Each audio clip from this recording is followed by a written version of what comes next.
Lauren Shank, Fox Business. I had a question on setting up a nuclear reactor on the moon.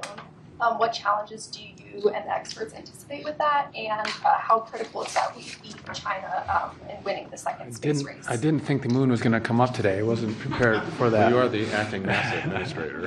And it didn't come from Politico, so that's wonderful. Listen, so this is not a new concept. This has been discussed under Trump 1, under Biden.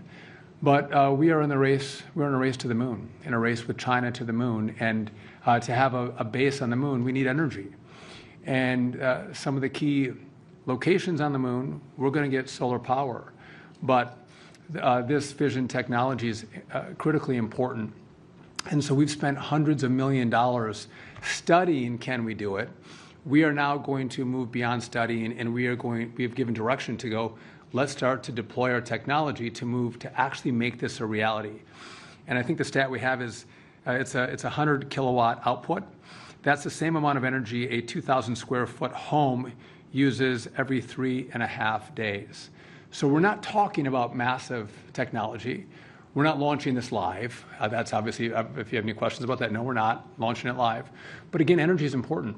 And if we're going to be able to sustain life on the moon to then go to Mars, this technology is critically important.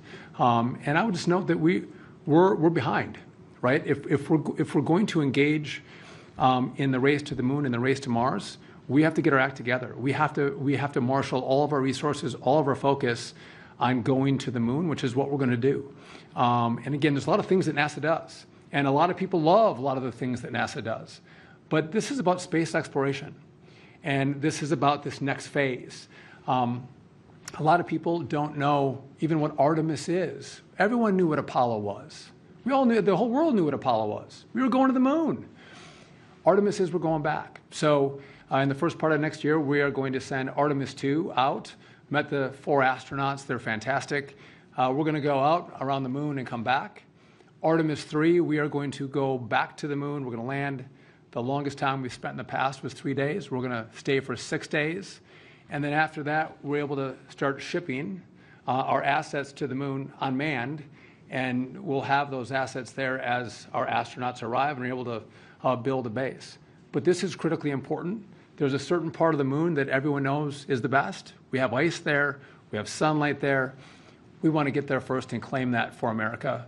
And to do this is this part of the fission technology is critically important to sustain life, because solar won't do it, but it's just a lower amount of that fission technology that's going to allow human life to sustain.